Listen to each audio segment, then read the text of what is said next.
오늘 다단계가 뭔지 그 핵심을 알려드리겠습니다.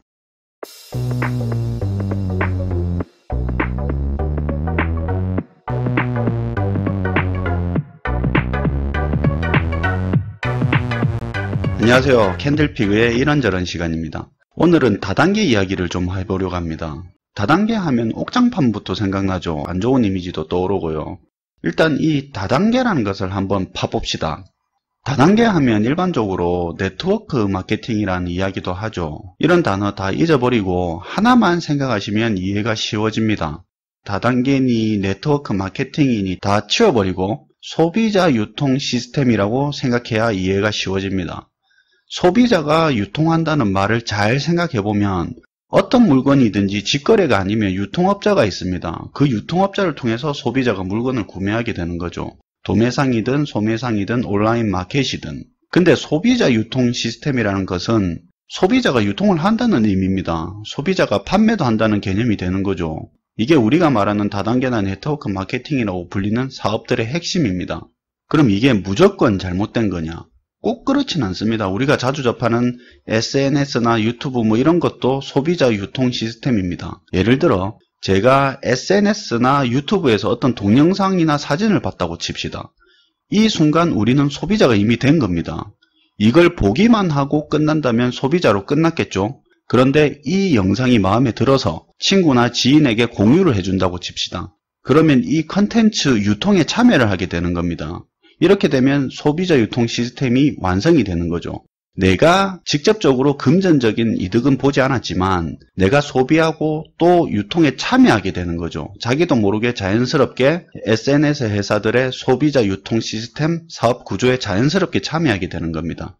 SNS 회사들은 여러분들의 유통활동 덕분으로 사용자 수를 늘려서 시장 지배력을 높이고 그걸 바탕으로 광고 수익이나 다양한 사람들의 행동 패턴을 데이터화해서 더 많은 수익을 올릴 수 있는 발판을 삼는 거죠. 대신 여러분께 콘텐츠를 공짜로 보게 해줍니다.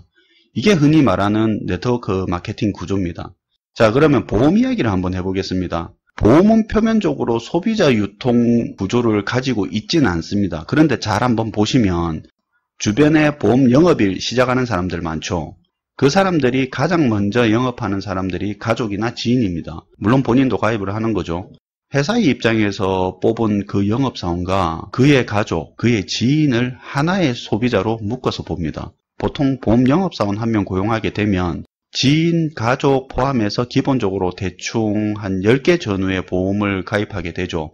다르게 생각해보면 보험회사에서는 직원을 뽑은 게 아니라 보험 10개짜리 소비자를 뽑은 게 되는 거죠. 그 보험회사의 보험을 소비해주고 또 영업사원 직함을 달고 다른 것에 영업을 하게 되는 겁니다. 근데 이건 별로 문제가 되지 않습니다. 회사에서 억지로 강요한 건 없으니까요. 그리고 가족, 지인 말고 아예 다른 소비자들을 보험에 가입시키면 그냥 영업활동을 하게 되는 것이니까요. 어쨌든 보험도 굳이 따지고 보면 소비자 유통 시스템을 일부 가지고 있습니다. 자, 이제 문제는 불법 다단계, 불법 네트워크 마케팅이라고 불리는 불법 소비자 유통 시스템입니다. 내가 원해서 소비하고 내가 원해서 유통하는 것이 아니라 처음부터 소비를 강요당하거나 속아서 소비하게 되는 겁니다. 예를 들면 이렇겠죠. 쉽게 가짜 옥장판 판매하는 회사라고 합시다. 보통 불법적인 다단계 회사에서 신입사원 교육을 하게 되면 마케팅 이론이나 성공신화, 영업 비법 이런 것들을 가르치면서 신입사원들을 자기도 돈을 많이 벌 수 있다는 꿈을 가지게 만듭니다. 거기다가 이제 하이라이트로 6개월, 1년 전에 입사한 선배 사원의 통장, 월 몇천만 원씩 들어간 월급 지급 내역 같은 걸 보여주면 전부 그래 나도 한번 해보겠다 이런 의지에 불타오르게 되죠. 근데 여기까지는 문제가 없습니다. 소비자 유통 시스템이라고 했죠. 그냥 회사 물건 내다 파는 게 아니죠. 일단 자기가 팔고 싶으면 자기가 일단 사야 됩니다. 신입사원들이 돈이 어디 있습니까? 돈 없어서 취직했는데.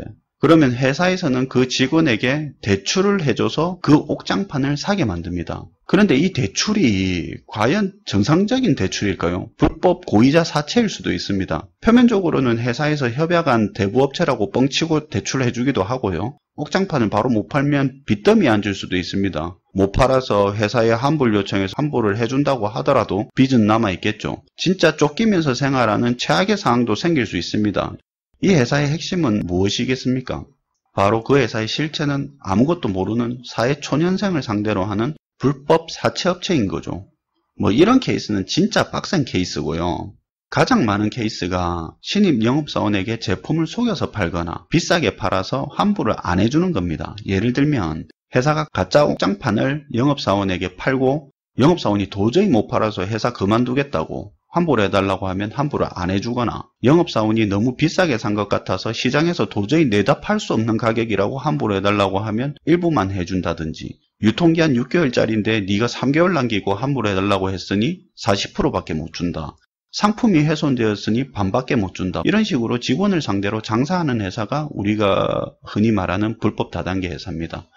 그런데 요즘은 정말 교묘해져서 바로 봐서는 다단계인지 바로 알아차리기 어려운 것들이 많습니다. 진짜 옥장판, 건강식품 이런 식으로 접근하면 의심이라도 하지.